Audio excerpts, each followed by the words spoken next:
if anyone should happen upon this tape, pray do not waste your breath ascending the mountain to summon aid. Do not call the state police. Do not alert the FBI. Instead, bring forth the most massive drums of gasoline you can scrounge. Pour them in glistening rivers across these wretched streets, strike a match, and reduce this God-forsaken town to ash. Leave not a single sprout of life, not the sewer rats, nor the ancient, looming pines. For 30 years, the souls dwelling down in that valley have erected monuments to me in their hearts. They have sung my praises as a hero, the iron-willed sheriff who bore the weight of Blackwood upon his shoulders, anchoring it through the most barbaric winters, through famine and the black lung plague that threatened to wipe this place from the Appalachian map. They called me their savior, the beacon of the valley. But the truth is a putrid, festering thing. Swathed in gilded shrouds, they know nothing of the true price of survival. They are blissfully ignorant that not a single soul can continue to draw breath in this Appalachian air while keeping their hands clean. Blood cannot be washed away by water. It can only be concealed beneath a deluge of more blood. My name is Arthur. And tonight, amidst the coagulated fog that licks at the toes of my boots upon the precipice of this invisible abyss, I have just hurled the future of my lineage, my very own flesh and blood, into the bottomless maw. I have murdered my daughter. The cold of Appalachia is unlike anywhere else on this earth. It does not merely freeze the surface of lakes or chap human skin. It carries with it an exhausting malice, a slow, deliberate punishment. It slithers through the crevices of rotting window frames, burrows deep into the marrow of the bone, and methodically suffocates the will to live of every breathing creature unfortunate enough to inhale its air. 30 years ago, the winter of that year brought more than just snow. It brought the absolute silence of death. The town of Blackwood in those days was a dying way station, entirely isolated by blizzards that raged incessantly for 4 torturous months. The snow fell so thick it swallowed single-story homes whole, transforming the sole road leading to the highway into a ribbon of eternal white silk. No relief vehicles could breach it. No one could escape. Yet the biting cold outdoors was not the swiftest killer. The black lung plague was the true scythe of the reaper, swinging with tireless ferocity. It all began in the old coal mine to the east of town, where miners carried that viscous black dust into their homes, sowing it into the frail lungs of the elderly and the young during a winter when the immune system was but a luxurious, abstract concept. I remember with agonizing clarity the soundscape of those endless nights. It was not the sound of agonizing screams, nor the echoing wails of mourning. It was the coughing. A wet, wheezing, abrasive sound, like heavy footsteps trampling over rotting, rain-soaked leaves sinking into the mud. It emanated from every single house, lurking within every gust of wind that shrieked through the door frames, echoing against the pine wood walls to compose a symphony of the dying. It was the sound of a town slowly drowning on dry land, one hitched, rattling breath at a time. My Martha could not escape that frigid embrace either. My wife, the woman whose gentle smile could melt the most stubborn ice upon the fog-shrouded peaks, was now reduced to a soulless husk gasping for her life upon a bed buried beneath flimsy quilts cobbled together from scraps of old curtains. Her skin was pallid, taking on the bruised, grayish hue of the sky just before a blizzard. Her breathing was so gossamer thin, so erratic, that I had to place a plucked bird's feather beneath her nostrils just to deceive myself into believing she had not yet left me. The freezing bronze badge pinned to the breast of my uniform became utterly meaningless, a pathetic and farcical ornament. I was the sheriff. I had the authority to draw my firearm, the right to shackle drunken vandals, the power to pass judgment upon others according to the laws of men. But I could not slap handcuffs upon death. I could not draw my revolver and shatter the winter. I could only sit there, engulfed in profound impotence, clasping Martha's emaciated, ice-cold hand, feeling every last vestige of her warmth being ruthlessly siphoned from her body, much like a desiccated root sucks water from a parched underground spring. And then the feather ceased to tremble. Silence crashed down upon the tiny wooden room, a silence so oppressive it felt as though my ribcage were being pulverized by boulders hauled from the depths of the mine. No tears fell. When you have been tortured by the cold and absolute despair for months on end, your tear ducts seemingly turned to stone. I slowly gathered Martha into my arms. Her body was weightless, rigid, and parched as a dead pine branch. I kicked open the solid oak door and stepped out into the blinding, blizzard-choked night. I possessed no clear destination. Or perhaps, deep within a mind that had shattered long ago, I harbored a singular endpoint: Black Cliff, a drop of over 300 feet, plunging straight into a valley bristling with jagged rocks below. One leap, and I would be with Martha, forever emancipated from this town that lay gasping, drowning in disease and fatal edicts. I cradled my wife's corpse through the desolate streets, past sealed houses devoid of a single flicker of lamplight. No one stepped forth to impede my path. No one possessed the residual strength or spare breath to concern themselves with a phantom carrying another phantom, trudging resolutely toward the realm of the dead. Ice and snow caked upon the shoulders of my coat, driving agonizing needle-like pains into my flesh, but I paid it no mind. The Appalachian woods gradually swallowed me whole. The colossal, pitch-black pine trunks reached up into the snowy sky like the withered fingers of a rotting, subterranean giant attempting to claw at the darkened heavens.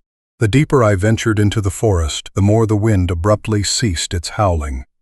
The snow stopped falling. A terrifying stillness enveloped the space, so absolute that I could hear the dry, rhythmic thumping of my own heart beating in desperate cadence within my chest, harmonizing with the crunch of my boots, shattering the frozen crust of snow. And then I saw it. It was not Black Cliff as I had intended. It was something else entirely, something that should never have been permitted to exist upon this mortal plane. It was a colossal fissure carved directly into the earth, resembling a gaping, festering wound upon the mountain's flesh. The rim of the pit was jagged with razor-sharp, slippery, blackened rocks, surrounded by a fog that defied every physical law and natural order.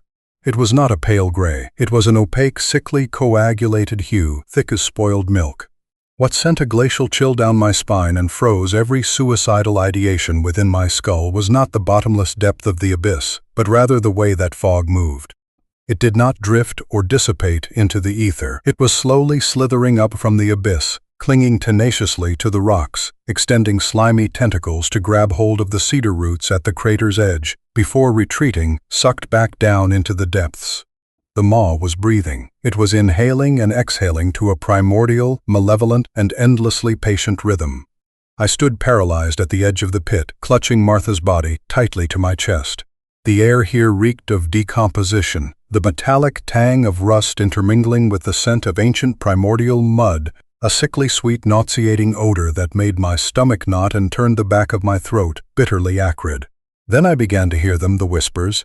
They did not echo up from the abyss through the open air. They slithered directly into my cerebral cortex, threading through every fold of my consciousness. They did not speak in any specific language a human tongue could articulate. Rather, they communicated through concepts, through a telepathic osmosis.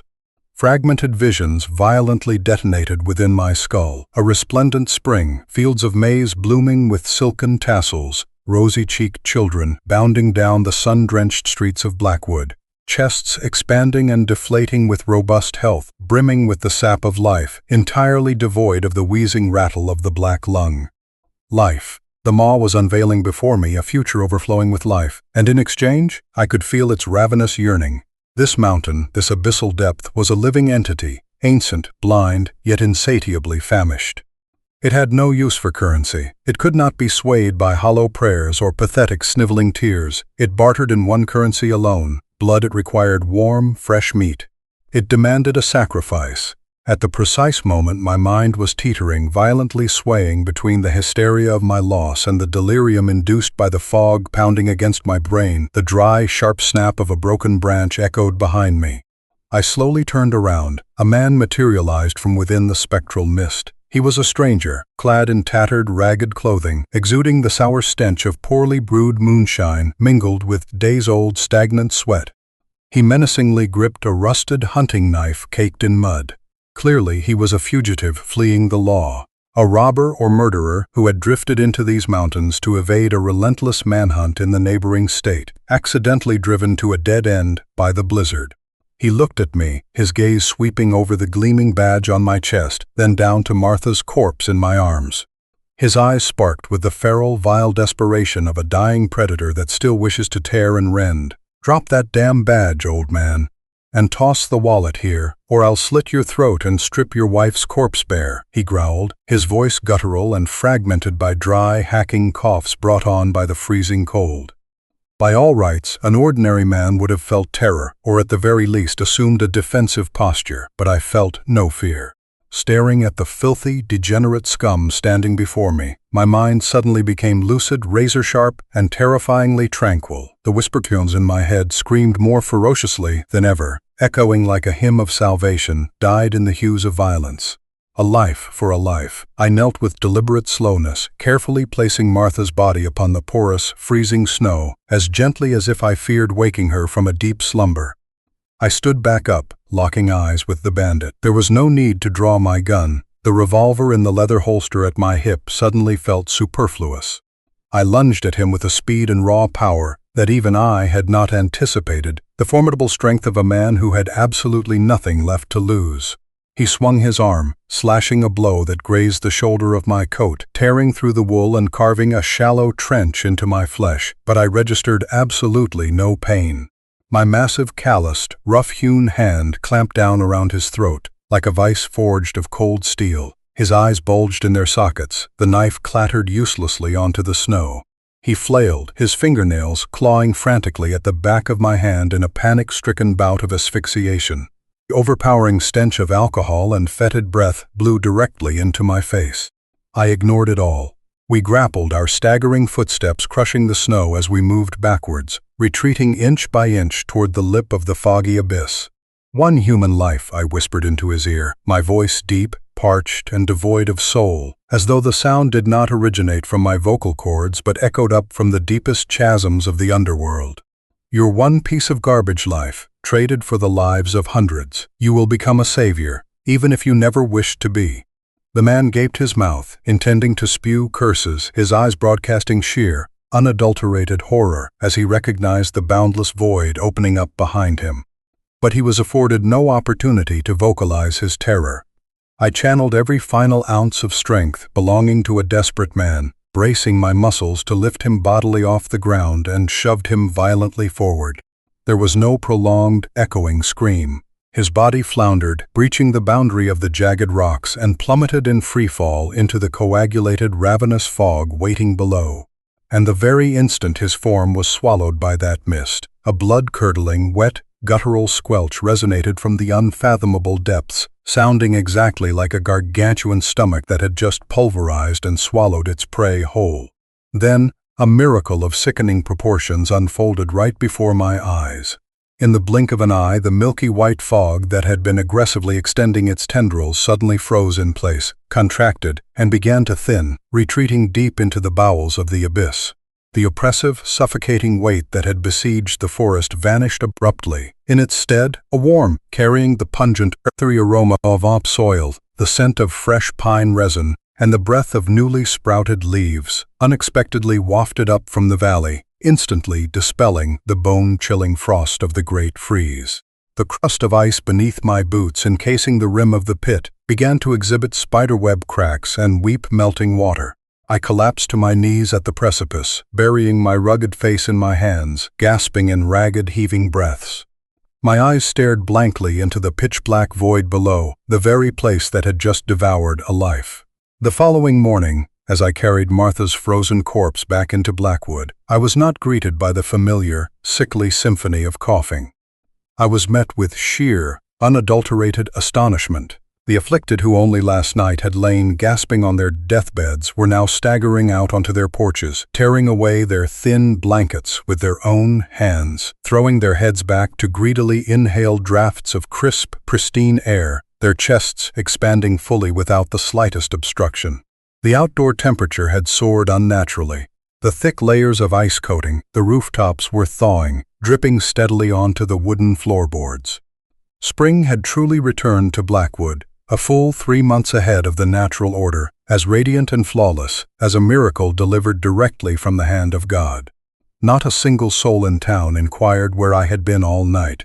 No one knew, nor did they care, about the wretched, ill-fated drifter who had evaporated from this world. They saw only their haggard sheriff, bearing Adnasev's beloved wife back into the fold amidst the radiant, warming morning sunlight. They believed that the Almighty on high had shown them mercy, taking the life of the purest, kindest woman in town to serve as a sacrificial lamb, thereby bestowing the gift of life and spring upon them all. I became a living saint, an inviolable guardian deity in their eyes from that morning onward, and that was precisely how the seed of toxic self-righteousness, of evil perpetrated in the name of justice, began to sprout, sinking its roots deep into my soul. I lulled myself to sleep. I convinced myself with the most ironclad logic that I was not a filthy murderer. I was the gatekeeper of life. I was the one holding the scales of fate for an entire town. I arrogated to myself the absolute privilege to pass judgment, strip the thumbs of transients who did not belong to this place, those inconsequential fragments of existence, in order to protect the flesh, the blood, the breath, and the peace of this land. It was a calculus of sacrifice, ruthless and soaked in blood, yet absolutely essential. I utilized that sick, twisted logic to construct an entire life, a minor empire of absolute reverence in Blackwood. All of it served only to obscure a horrifying truth resting at the bottom of the abyss: that I had personally sold my soul to an ancient, blind, malevolent entity burrowed deep beneath the earth. I had deceived my own conscience, flawlessly strangling the voice of remorse for 30 grueling years, until this very night, when the mountain finally, ruthlessly tore away the velvet curtain of my illusions, flipping the final card to mock me to my face. A pact with the devil never ever operates according to the naive calculations of mortal men. It never craved those worthless, drifting human lives. From the very beginning to the bitter end, the sole thing it hungered for, the prize it had patiently fattened me up to deliver over the span of 3 decades, was the very thing I cherished most. The thing I intended to use my own life to protect was Eleanor. She grew up bearing the totality of her mother's gentle, light brown eyes, an achingly pure presence amidst a town that was perpetually stained with the ashen hues of rust and coal dust. When you nurture a seedling within the confines of a graveyard, you will do everything in your power to ensure it remains uncontaminated. Evil, when repeated frequently enough, wrapped in the resplendent, aesthetic guise of the word protection, will gradually lose its primal metallic stench of blood.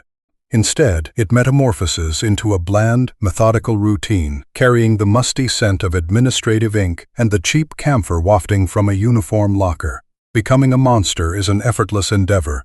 The true difficulty lies in waking up each morning, looking into the mirror, adjusting the sheriff's tie with meticulous precision, and convincing oneself that one is still a human being.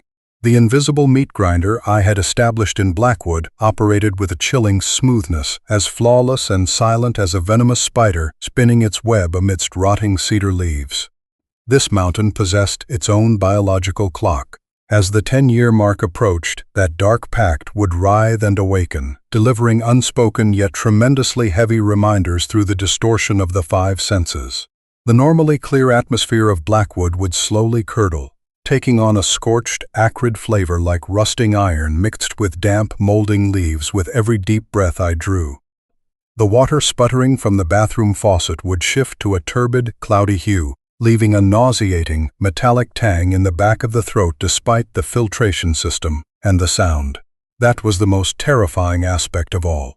An entire vast valley would plunge a realm of absolute, suffocating silence. The rustling of squirrels foraging for acorns and mash.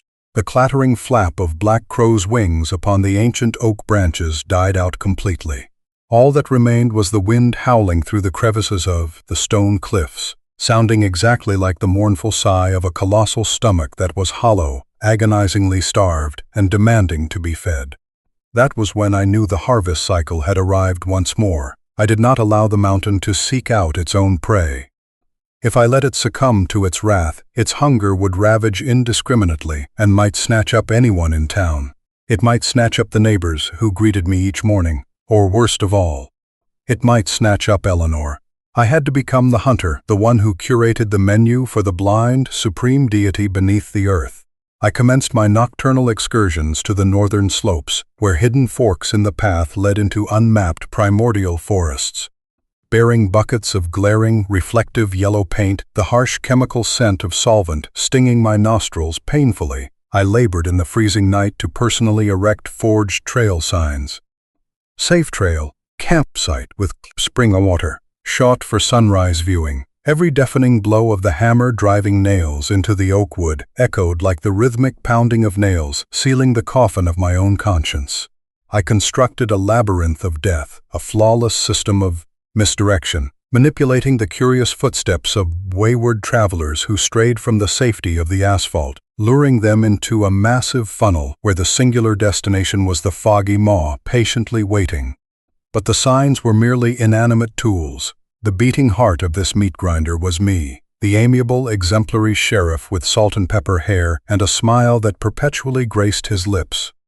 My preferred hunting ground was the small breakfast diner situated right at the town's gateway, where the scent of stale, reused frying grease mingled with the acrid aroma of burnt coffee was forever stagnant in the suffocating air. Seated in a secluded corner booth by the window, I would sip my bitter, black coffee, slowly sweeping my cold, predatory gaze over every patron who stepped through the door heralded by the jingling of the brass bell. I searched for the perfect prey. It was never the bustling families packed into minivans, nor was it the boisterous groups of young backpackers. I hunted the solitary wanderers. A middle-aged man shouldering a frayed backpack, his eyes laden with exhaustion, devoid of a wedding band on his finger. A college girl conducting field research, constantly burying her face in crumpled, handwritten notebooks without making a single phone call home to her family, the ones forgotten by the world. The superfluous puzzle pieces, with weeks, perhaps months, to even be noticed by a living soul. Once the target was locked, I would leisurely approach. The mask of benevolence was pulled over my features with seamless grace, lacking the slightest hint of artifice. The sensation of flesh meeting flesh as I patted their shoulder, the warm, steadfast handshake of a man representing the law, always caused them to drop every defense. I would inquire about their travels, my deep, resonant voice filling the lonely voids in the souls of these wanderers. And then, through a flawlessly orchestrated stroke of serendipity, I would extract from my breast pocket a hand-drawn map, the folds of the paper rustling as they brushed against the Formica tabletop, sticky with rings of maple syrup. The main trail is suffering from washouts due to last week's rain, I would say, looking directly into their eyes with a sincerity that was terrifying. But if you are keen on photography, I know a little shortcut carved out by the locals. The scenery there is priceless, absolutely serene. Just remember to follow the yellow arrow signs I put up yesterday to ensure your safety. They accepted the map as though receiving a priceless gift, their eyes lighting up with an innocent, naive eagerness. They would thank me profusely, gather their belongings, and step out of the diner, leaving behind a residual warmth lingering on the faux leather upholstery of the booth. I sat there, watching their silhouettes shrink through the clouded, greasy lens of the diner's window, feeling a freezing current of air run down my spine, not from fear, but from a sickening, pathological relief. Another 10 years had been purchased. The tranquility of Blackwood was granted an extension. That very afternoon, as the black crows began their raucous cawing once more, signaling that the mountain had finished its meal, I would return to my office, reeking of mildew, and meticulously clack away on the decrepit typewriter. I filled out missing persons reports attributing their disappearance to natural disasters, to slipping and falling into the rapids, or to bear attacks. The pristine white pages were stained black by fraudulent characters, stamped with the crimson seal of the authorities, locking their fates into cold, sterile archives, never to be opened again. The true cruelty does not lie in wielding a machete in a blood-soaked frenzy. The ultimate cruelty is murdering someone with administrative paperwork, erasing their existence so smoothly and cleanly that not a single speck of dirt tarnishes one's collar.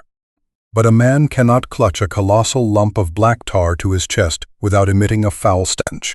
No matter how violently I scrubbed my hands under scalding water until patches of skin peeled away, no matter how intensely I laundered my uniform with the harshest detergents, the putrid smell of betrayal, the freezing, foggy stench of the maw, clung to me like a second skin. And damn it all to hell, the only person in this town who could smell it, the only one sensitive to the suffocating aura that surrounded me, was Eleanor. Our 2-story wooden house, which by all rights should have been a warm nest echoing with laughter, had morphed into a suffocating fortress, a prison of house arrest built upon a foundation of toxic love. Whenever Eleanor entered a room, I invariably felt an agonizing contrast. The girl carried with her the soothing scent of lavender soap, the aroma of morning sunlight lingering in her bouncy brown hair, a complete and utter antithesis to the cold, fetid darkness that bled incessantly within my soul. I loved her with a maddening fervor. She was the sole reason I continued to dye my hands black, continued to turn myself into the reigning demon of this Appalachian stretch. But that very frenzied thirst to protect her transformed me into a controlling dictator. The atmosphere within the house was perpetually maintained at a state of oppressive tension. I incessantly shoved firewood into the hearth, driving the temperature in the living room up to an incredibly stifling heat, drawing beads of sweat upon the brow, driven entirely by an invisible paranoia that the biting cold of the blizzard from 30 years ago would return to steal her away. I deadbolted every door and window before the sun had even fully set. The sharp clack of the iron deadbolt sliding into place every dusk rang out as dry and ear-piercing as the slamming of a jail cell door. I forbade Eleanor from venturing anywhere near the northern tree line, forbade her from associating with any strangers who paused in our town, forbade her from stepping outside when the fog began to roll in.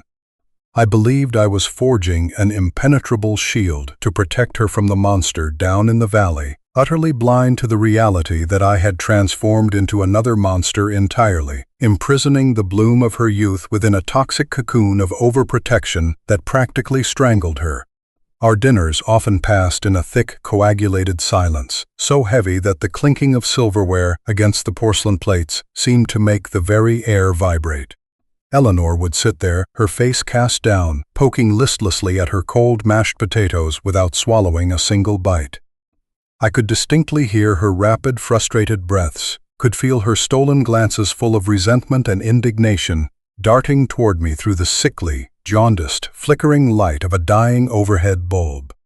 She loathed this drowning town. She loathed the muddy roads that clung tenaciously to the soles of her shoes, loathed the neighbors who clutched fake smiles to their lips year-round. And worst of all, she began to fear me. She did not know what I did out there in the dark woods during my night patrols, but a child's intuition is always sharply attuned to the scent of death. She withdrew into herself, erecting an invisible, freezing fortress wall, pushing me far away from her inner world.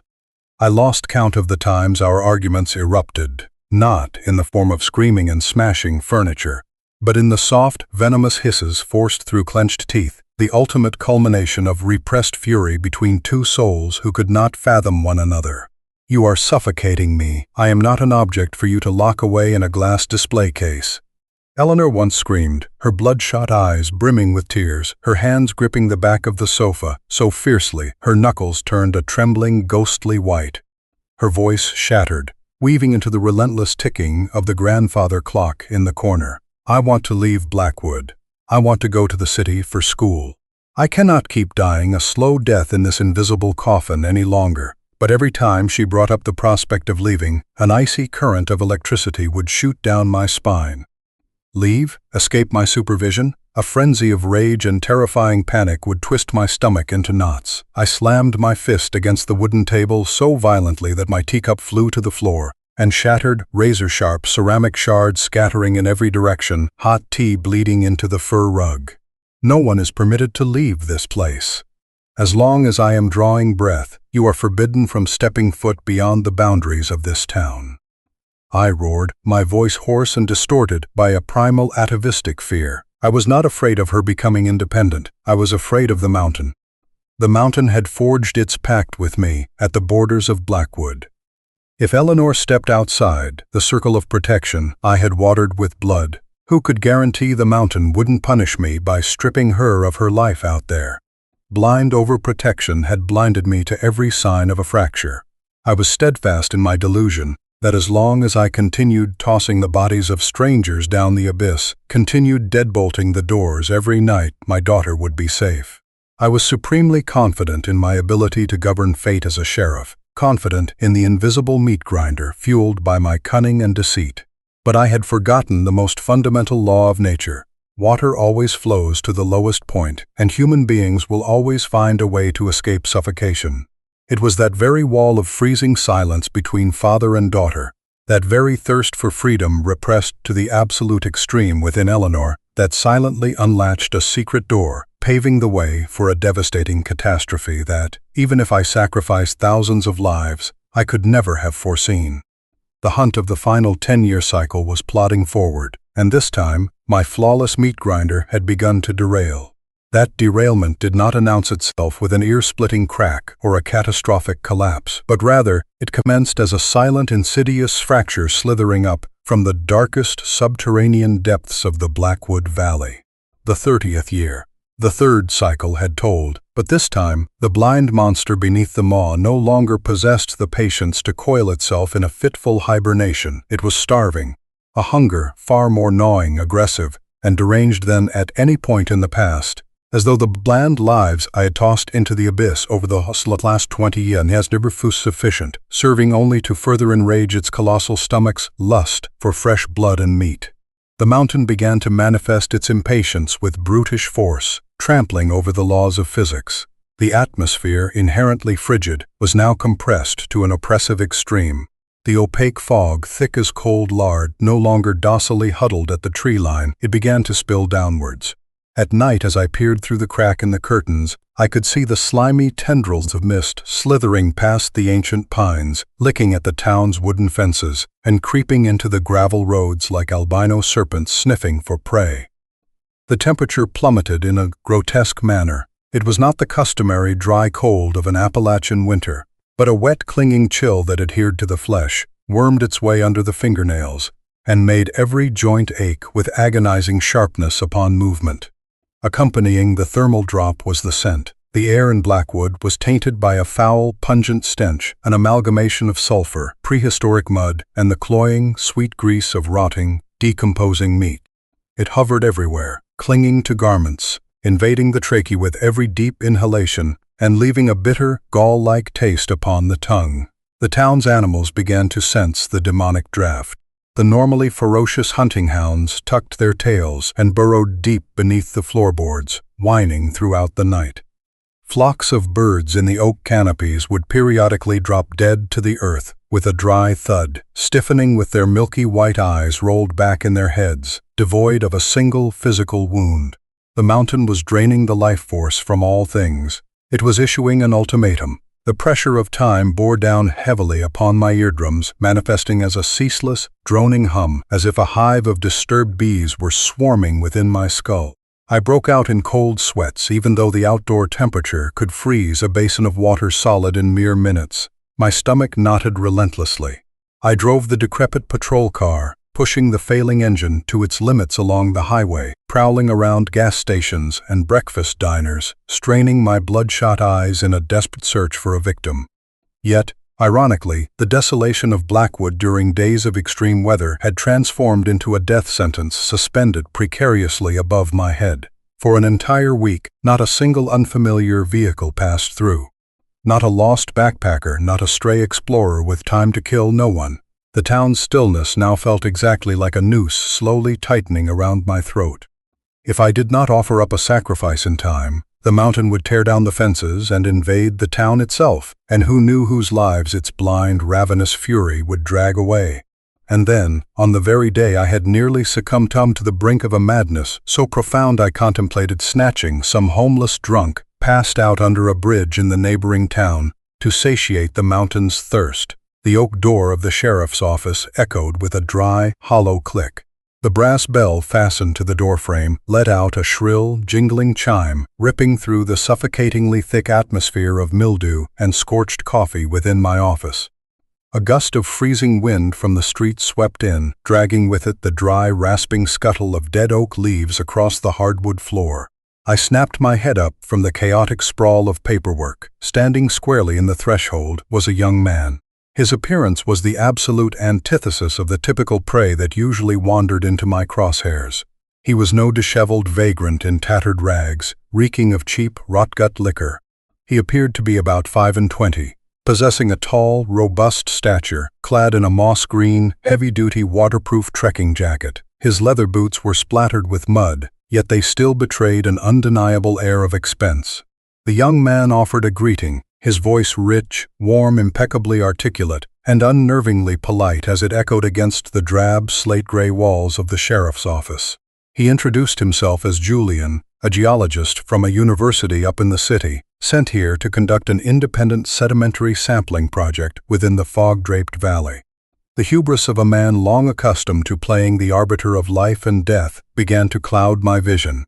The very instant Julian deposited his leaden geological backpack onto the floorboards, I beheld in him the perfect lifeline, a sacrificial lamb delivered by the heavens at the precise moment to absolve me of the subterranean fury boiling beneath the earth. A stranger from a distant place, working in absolute solitude deep within the woods, entirely untethered from the local populace. Should he vanish, the official records would document nothing more than an unfortunate slip and fall during a routine soil sampling excursion, so immaculate, so flawlessly pristine. But my diseased ego had strangled the acutely refined instincts of a veteran hunter. I was utterly blind, dismissing the glaring anomalies parading right before my eyes. Julian stepped fully into my office, yet he carried none of the timidity or apprehension typical of a transient standing before the physical embodiment of law enforcement in a strange rural town. He shrugged off his damp, dew-kissed windbreaker, and without so much as turning his head to search or ask for permission, he reached out and hung it effortlessly upon a rusted iron hook concealed behind the filing cabinet. A blind spot whose location was known only to those who had frequented this room countless times. And then there was his gaze. As Julian settled into the swivel chair opposite my desk, his eyes did not wander over the maps tacked to the walls or the yellowing curled notices pinned to the board. His gaze locked onto me like a vice. Behind the thin, wire-rimmed spectacles, Julian's hazel eyes bored deep into my pupils with an intensity that made my skin crawl. It was not the scrutinizing look of a stranger, assessing the disposition of a local authority. It harbored a silent familiarity, a meticulous calculation, exactly like a man observing an old, faded portrait, desperately trying to unearth the resemblances between the breathing reality before him and the tales he had been told 1,000 times over. "Sheriff Arthur," Julian began, the way my name rolled off his tongue so fluid and natural. It was as if we were old acquaintances. "I have heard that the northern woods are prone to landslides these days.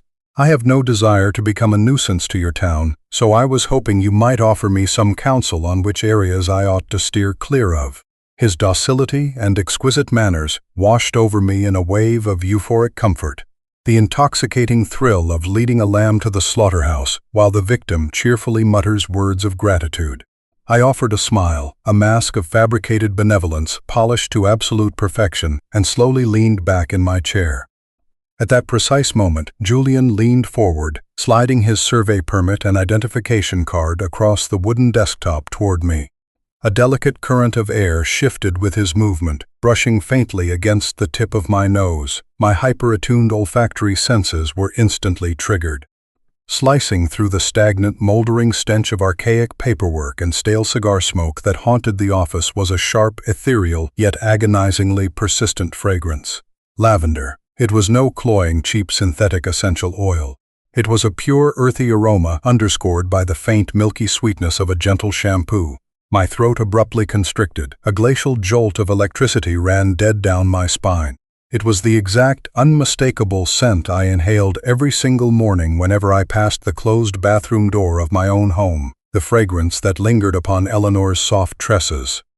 The very breath of my daughter was manifesting, in the most grotesque of ways, upon the woolen collar of an enigmatic city boy. My heartbeat seized for a fractured second. The furrows upon my brow crashed together. I narrowed my eyes, staring fixedly at the loose fibers on Julian's chest. What invisible, insidious tether existed here? Why would a nameless geologist bear the signature scent of the fragile little girl I had placed under strict house arrest, utterly forbidden from interacting with the outside world? But then, the ravenous, agonizing screech from deep within the bowels of the earth reverberated straight into my cerebral cortex once more. The scalding heat of its urgency incinerated all logical deduction. I gave my head a subtle shake, banishing the ludicrous thought. Lavender was a ubiquitous pedestrian scent. Perhaps millions of people out there used the exact same brand of soap. Or perhaps my nerves were strung as tight as piano wire after enduring days of unrelenting anxiety over the mountain's famine, inducing olfactory hallucinations to terrorize my own mind. The hubris of a man who had not tasted failure in 30 years rendered me blind. I was too ravenous to finalize this lethal contract, too desperately starved to see the clear skies return to the rooftops of Blackwood to concern myself with such minuscule, threatening details. "The northern sector is indeed quite treacherous at the moment," I stated, forcing my tone into the most tranquil, resonant warmth I could muster, as my calloused finger tapped against the map spread upon the desk. "But you are in luck, young man. I know the exact location of a rare geological formation that no tourist map has ever documented, a rocky outcropping jutting out near the Foggy Gorge. The sedimentary layers are spectacularly exposed there, but the trail is exceedingly labyrinthine and easy to lose." I paused, looking dead into Julian's eyes, and cast the definitive, fatal bait. "If you do not mind, I have a patrol route scheduled through that very area tomorrow morning. I could personally escort you right to the sampling site. It will only cost a few hours of your time, and you will secure an extraordinary piece of research. Any sane individual, upon an invitation from a lawman to venture into the desolate, impenetrable depths of the woods, would naturally harbor a flicker of hesitation, or at the very least, surprise. But not Julian. He did not waver for a singular second. The corners of his lips curled upwards, forming a peculiar smile. It was a smile far too gentle, far too willing, harboring a strange, glittering luminescence buried deep within his eyes. A light that I, in my absolute blindness, mistook for profound gratitude. "That sounds magnificent." "I am immensely grateful for your hospitality, Sheriff," Julian replied, his voice soft and silken, yet resonating with a chillingly decisive timbre. "I am truly looking forward to our excursion tomorrow. Your guidance will undoubtedly mark a pivotal turning point in my life." The crisp rustle of the permit being folded and slipped into his pocket. The metallic clinking as Julian gathered his belongings. He rose to his feet, offered a courteous bow of the head, and turned toward the door. The brass bell jingled once more, and the heavy oak door snapped shut, trapping that faint, ghostly aroma of lavender within the suffocating, stagnant air of the room. Sitting alone in the dim, creeping shadows, I poured myself a glass of bourbon, savoring the searing liquid as it scorched a path down my esophagus. The oppressive, stifling claustrophobia of the past few days seemed to evaporate by half. The meat grinder had locked onto its prey. The trap had sprung shut. I exhaled a long, tremulous breath of relief and raised my glass to the lamplight in a silent congratulatory to myself, utterly convinced that I remained the invincible lord of this rotting town. I was completely, blissfully ignorant that the jingling bell of the closing door was not the chime heralding a naive victim's descent into the abyss. It was the ticking countdown of a time bomb I had just willingly embraced. The flawless web of betrayal I had spun had finally ensnared its prey. But goddamn it all, the one bound and gagged within that net of flesh and blood was not the young man named Julian. The hunter and the hunted had swapped places without my knowing, all under the mute, merciless surveillance of the blind, fog-draped mountain. That mute surveillance of the mountain dogged our every step from the very instant the rattling patrol car rolled past the boundary lines of Blackwood in the pre-dawn light of the following day. The sun had not yet broken. A necrotic, leaden gray weighed heavily upon the canopy, imprisoning the entire valley within a damp, freezing glass terrarium.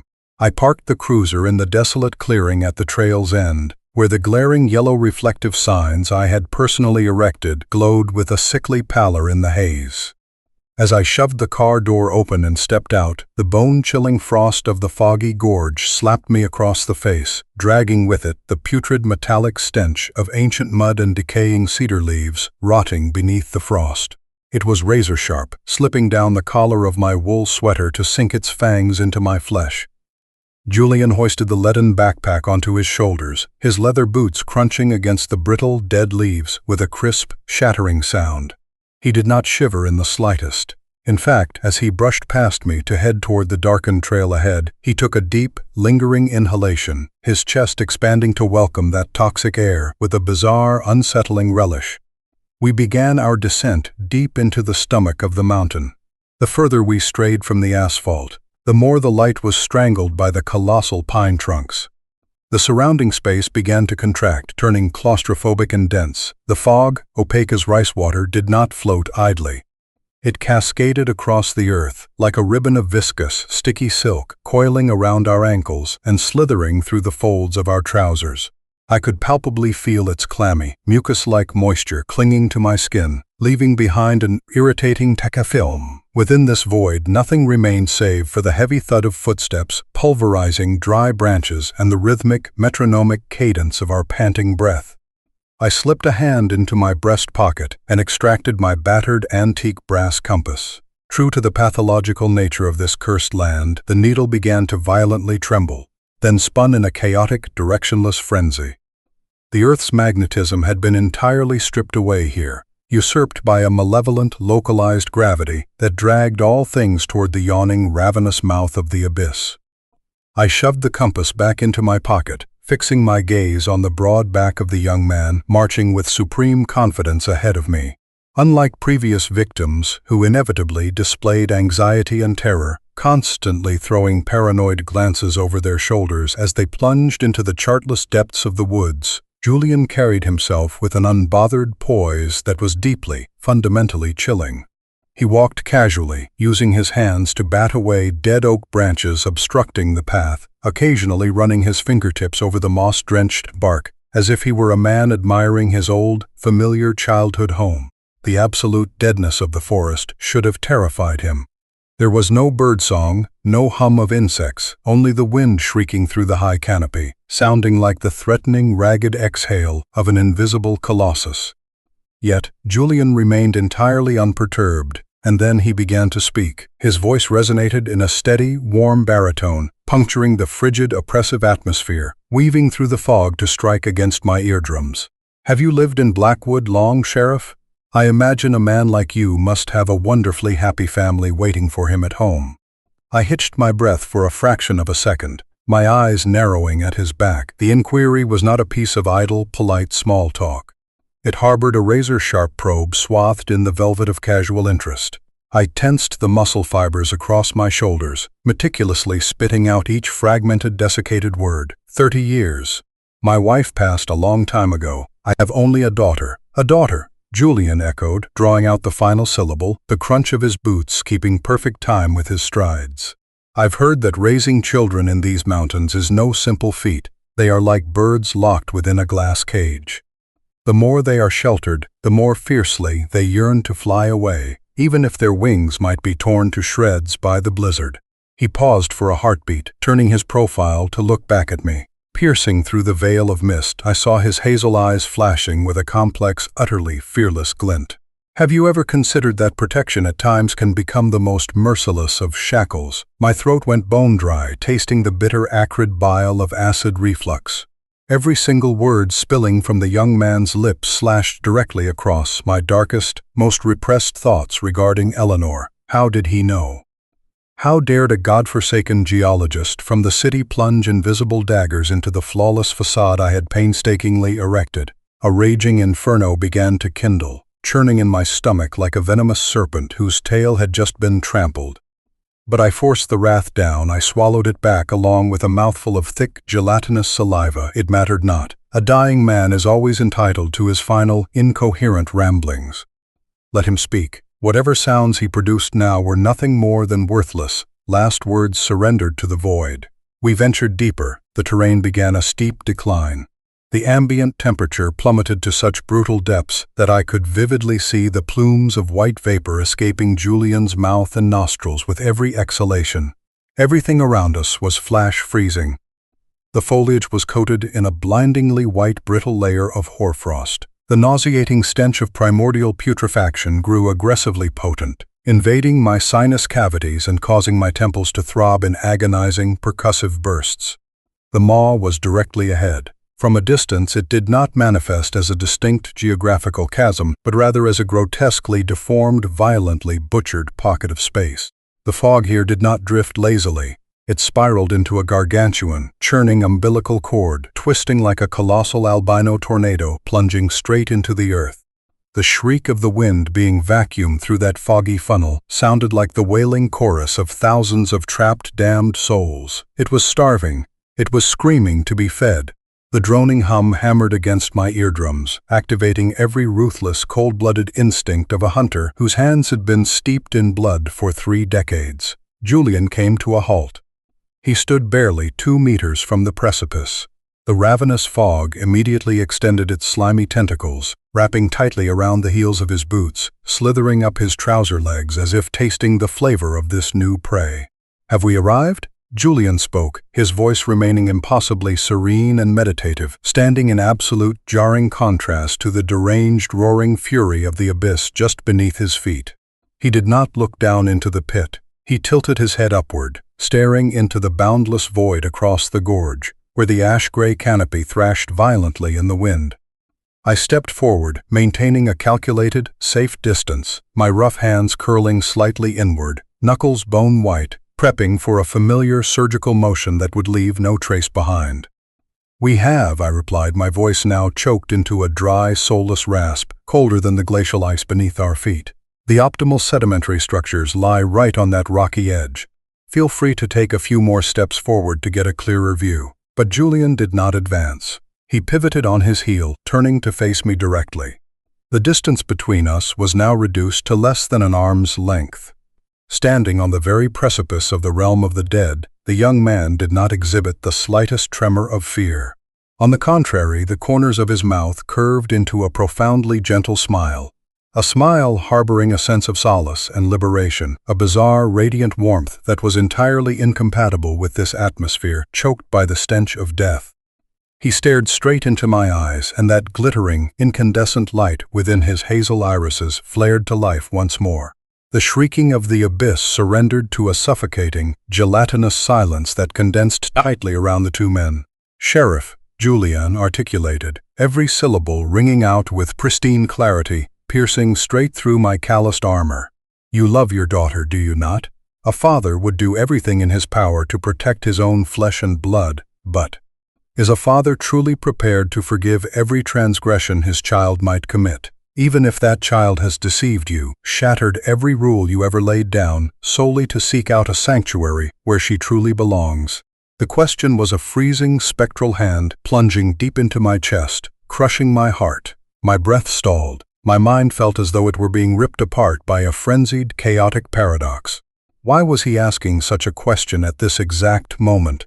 Why did the words of a man moments away from sacrifice carry the crushing weight of a judicial verdict raining down upon my very soul? I opened my mouth, intending to roar, intending to curse his cheap philosophical rhetoric, but I said absolutely nothing. The maw behind Julian was bellowing wet, urging guttural noises. The mountain's stomach was boiling. The blistering heat of that demonic pressure roasted away whatever shreds of humanity remained within my skull. I ceased to view Julian as a human being. Before my eyes stood only a slab of fresh meat, a golden ticket to extend another 10 years of tranquility for myself, for Eleanor, for the town sleeping so soundly out there. All logic, all curiosities, suddenly frivolous and absurd. Julian maintained that comforting smile. He let out a soft, wistful sigh, then slowly reached his right hand, sliding it into the breast pocket of his jacket. An intimate, reverent gesture, as though he were about to withdraw something of unfathomable importance, a sacred heirloom, a letter, or perhaps a final, desperate plea for mercy. I did not care. I had zero desire to know what resided in that pocket. The very instant his fingers grazed the zipper, I lunged. My action was executed with swift surgical precision, devoid of a single wasted movement, as ruthless as a scythe reaping through a stalk of wheat. My massive, calloused hands, fueled by the sheer weight of my towering frame and the kinetic force of a madness rooted deep for 30 years, slammed directly into Julian's solid chest.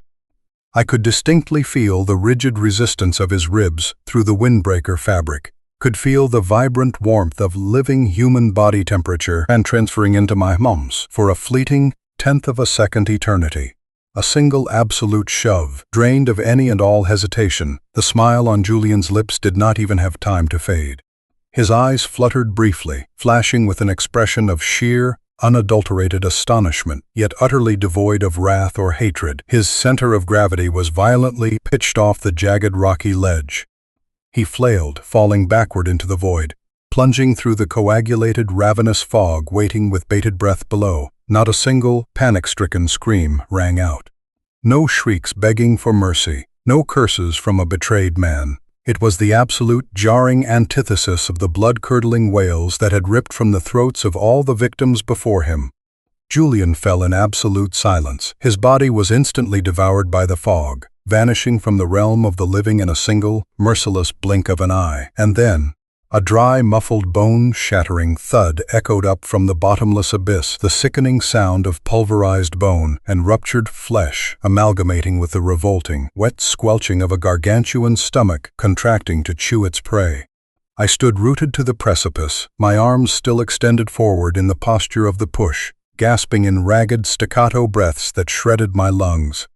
Cold sweat erupted across my forehead, streaming down to the corners of my mouth, bringing with it a bitter, briny taste. And at the exact moment that horrific sound at the bottom of the pit ceased, a seismic shift swept across the entirety of the forest. The turbulent, opaque fog clinging to my ankles abruptly froze solid in a fraction of a second, then was violently sucked backward down to the bottom of the abyss, as fast as water draining down a sewer grate. The blizzard of mist dissipated entirely in the span of a few heartbeats. The deafening, shrieking howl of the wind died out, surrendering to a docile, reverent silence.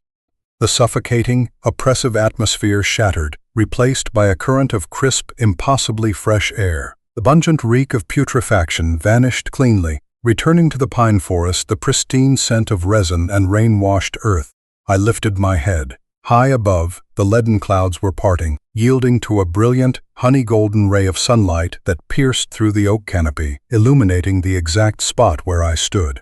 The mountain was satiated. The pact had been sealed in blood. I slowly lowered my arms, shoving my hands into my coat pockets.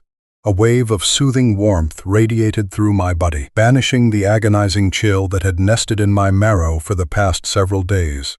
The sheer neurological tension snapped like a severed cord, leaving behind an intoxicating, narcotic relief, the pathological euphoria of a saint who had just consummated a magnificent sacrifice. I had done it.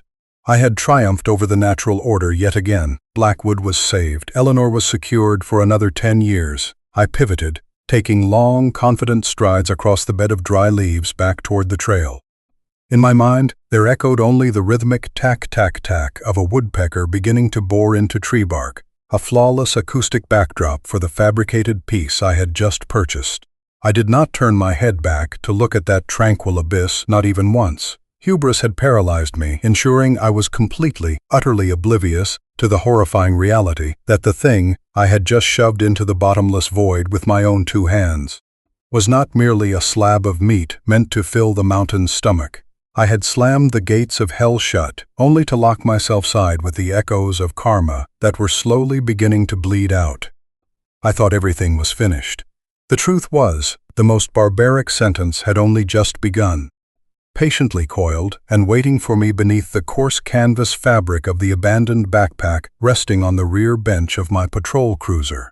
By the time I dragged my footsteps, still riding the aftertaste of a fraudulent victory, back to the dirt clearing, the sun had climbed high into the sky. Its brilliant rays pierced the pine canopy, baking away the last streaks of frost clinging to the windshield. I threw open the car door. A blast of stifling heat trapped within rushed out, carrying the scent of aging leather, the raw tang of gasoline, and that lavender fragrance. It struck me squarely in the face, 100 times more potent and vivid than it had been in my office. My daughter's pure, innocent scent was not merely lingering on the collar of the dead geologist. It was aggressively radiating from the moss-green backpack, sitting arrogantly upon the seat. My hand, clutching the car keys, froze mid-air. A solitary drop of freezing sweat slicked its way from my temple down my cheekbone. I swallowed hard, my breathing suddenly growing shallow and erratic. The intuition of a sheriff, or rather the feral instinct of a beast scenting danger within its own den, screamed inside my brain. I tossed the keys onto the dashboard, lunged over into the back seat, and violently wrenched open the backpack's zipper. The metal teeth shrieked a deafening protest. Inside, there were no soil samples, no vials of sedimentary reactive chemicals as I had envisioned. Nestled neatly between layers of clothing lay a notebook bound in dark brown suede. its pages frayed at the edges from being opened and closed an obsessive number of times. I lifted the book, the frigid textured leather abraded my calloused palm. I flipped open the first page. The handwriting was penned in blue ink, steady and meticulously neat. But those lines did not document geological fault lines or the chemical composition of the earth. It was a diary, a blood-soaked chronicle of a deception I had never even fathomed. My stomach violently seized, hardening into a block of solid concrete as my pupils skated over the name repeated endlessly across every single page, Eleanor. The mass of black tar in my chest began to fracture, oozing the venom of a horrifying truth. Julian was absolutely not a wandering drifter who had stumbled blindly into my snare. He came to Blackwood with a singular purpose, as razor-sharp as a blade aimed dead at my heart. The journal pages stripped bare a clandestine romance that had endured for 2 grueling years, dating back to Eleanor's days studying in the city. They laid bare their stolen rendezvous, their concealed messages, and their absolute seething hatred for the suffocating glass cage known as Blackwood, and for the dictatorial sheriff that was me. I had fancied myself the grand architect of the web, the lord manipulating the fates of the weak, but no, I was the one being led by a ring through my nose. Julian had willingly marched into the lion's den, donning the guise of a docile lamb to infiltrate my domain, to gauge my disposition before formally taking Eleanor away from this place. The oxygen in the cabin was abruptly vacuumed away. I gasped, my jaw hanging slack, my trembling hands dropping the notebook to the floorboards. My crazed eyes frantically rummaged deeper into the side compartments of the backpack, like a man furiously digging his own grave and finding himself incapable of stopping. My fingers brushed against a square object encased in soft velvet. I pulled it free, a tiny burgundy box. The lid popped open with a sharp, crisp snap, feather-light yet detonating against my eardrums with the concussive force of thunder. A white gold engagement ring lay obediently upon a silk cushion, reflecting a blinding, agonizing spark of light under the sun rays piercing the glass. Julian did not come here to research. He came to propose to my daughter. My heart felt as though it were being crushed in a pair of iron tongs, every beat reduced to nothing more than a strangling spasm of agony in my throat. But that was not the final coup de grace. At the very bottom of the compartment, meticulously smoothed and sealed within a waterproof plastic sleeve, lay a flimsy, thermal-printed sheet of paper, mottled in stark black and white. I slid the paper out, bringing it inches from my face. My massive hands trembled so violently that the paper crinkled aloud. It was an ultrasound photograph. In the top left corner, white block letters, materials with pristine, sadistic clarity. Eleanor Galloway, 12 weeks. My eyes bulged, crimson blood vessels rupturing across my sclera.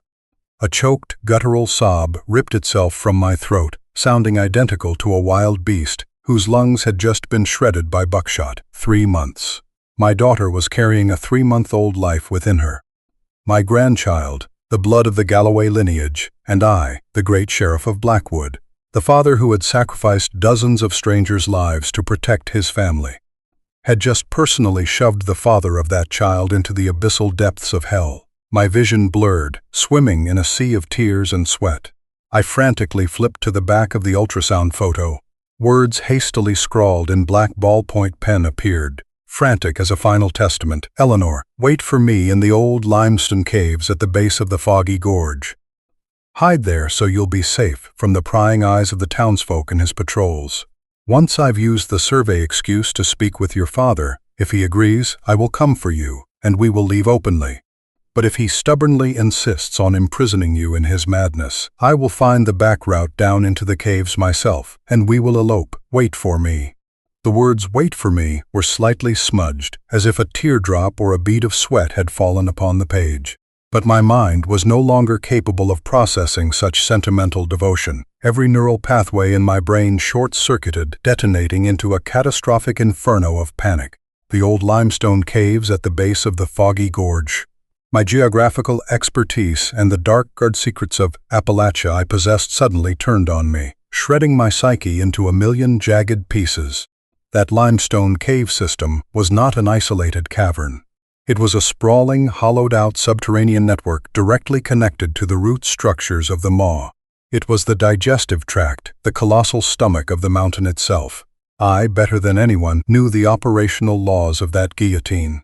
When the mountain accepted a sacrifice, when its jaws gaped open to swallow prey from the precipice, the entire cave system below was automatically sealed. The fog would choke every exit. Boulders would slide down to hermetically plug the cave mouths, transforming that entire subterranean radius into a closed, oxygen-deprived digestive chamber. It would swallow and pulverize every living organism that happened to be trapped inside its stomach at that exact moment. By pushing Julian into the maw with my own 2 hands, I had not merely murdered a young man. I had pulled the lever that activated a gargantuan trap, the most barbaric meat grinder on earth, slamming shut the lid of a coffin that permanently entombed my own flesh-and-blood daughter and my unborn grandchild, who were sitting obediently in the depths, waiting for him. No, I roared, the shattered, ragged sound tearing the peaceful serenity of the forest to shreds. I kicked the car door violently away, launching myself out like a sleepwalker abruptly waking in the center of a slaughterhouse. The mini cassette recorder in my coat pocket was still whirring, recording every jagged, breathless gasp, every crunch of gravel scattering beneath my lunatic sprint. I bolted blindly back down the trail. Dry oak branches clawed at my face, my neck, slicing open stinging, bleeding cuts, but I registered absolutely no pain. My lungs burned as though stuffed with glowing embers. My heart hammered with enough force to burst through my rib cage. The brilliant sunlight lancing through the canopy now looked so agonizingly, absurdly, and ruthlessly mocking. The idyllic tapestry of nature I had just bought with my son-in-law's blood was laughing in my face. Nature is utterly apathetic. It cares nothing for the hell collapsing within a man's soul. My foot caught on an exposed pine root, and my massive frame pitched forward, skidding violently across the slick mud. Dirt and gravel packed into my mouth and bearing the putrid taste of death. I scrambled to my feet, not bothering to brush off my clothes, and staggered wildly straight toward the precipice. The maw materialized before my eyes. There was no longer any fog to obscure it. It was reduced to a blackened, bottomless, volcanic crater, terrifyingly still. The wind had ceased. Everything was struck dumb as though holding its breath. I collapsed to my knees upon the jagged, razor-sharp rocks lining the edge, uncaring as my kneecaps were shredded, blood seeping through and staining the fabric of my trousers dark. I hauled my upper body forward, pressing my ear toward the pale, freezing void rising from the depths, desperately trying to catch a signal, a sound, a miracle. "Eleanor, my child! Answer me!" I shrieked until my vocal cords tore, tears cascading uncontrollably, raining bitter, salty drops into the abyss, and then, from the pitch-black, fathomless bottom, where light could never hope to touch, a sound drifted up. It was not the thundering roar of the mountain. It was far more delicate, sharp, and 10,000 times more sadistic. It slithered up through thousands of layers of limestone, echoing against the walls of the chasm, amplifying and magnifying as it struck my eardrums. Scrape. Scratch. The sound of human fingernails frantically, hopelessly clawing and scraping and seized unyielding rock in sheer desperation, gouging so violently that the noise carried the distinct wet sound of keratin splintering and blood slicking the stone. Interwoven with that was the sound of crying. It was not a roar of vengeful hatred, but the choked, muffled sobbing, the absolute, abject terror of someone slowly suffocating to death in the pitch-black density, realizing with horrifying certainty that she would never escape. Eleanor's voice, and laced between those gut-wrenching sobs, mingling with the grotesque, sloshing thwack of the mountain's gastric acid slowly rising to digest its prey.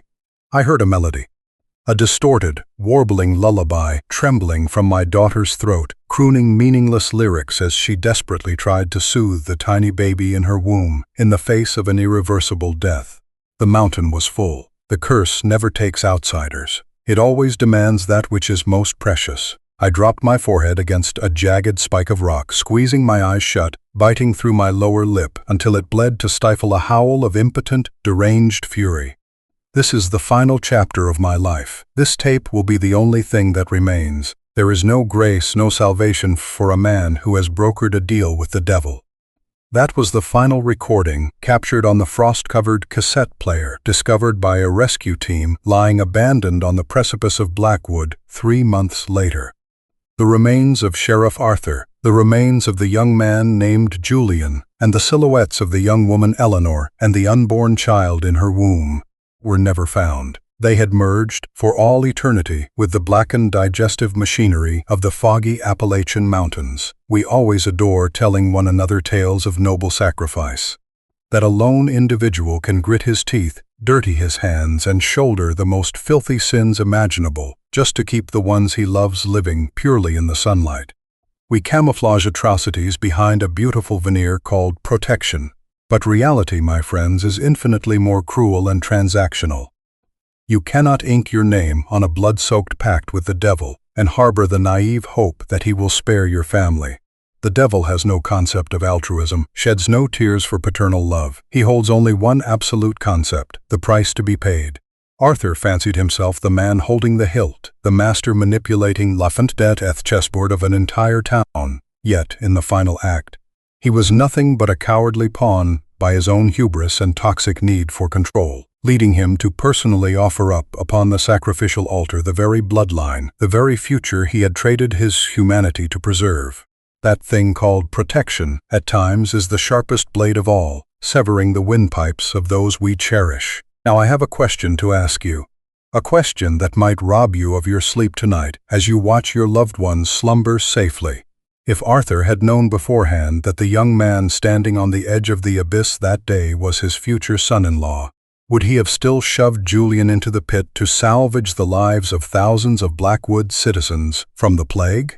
Or would he have turned his back on the world, leaving every innocent man, woman, and child out there to drown in asphyxiation, solely to protect his own selfish bloodline? The boundary between a self-sacrificing hero and a ruthless murderer is sometimes separated by a single unrevealed truth. Scroll down to the comments section and let me know your choice.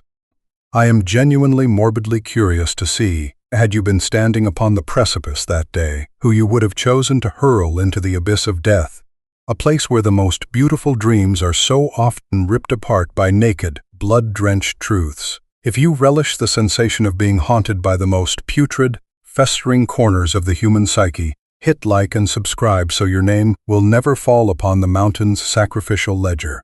We shall meet again in far darker tales. Until then, never place your faith in a bargain that seems too easily won. Farewell.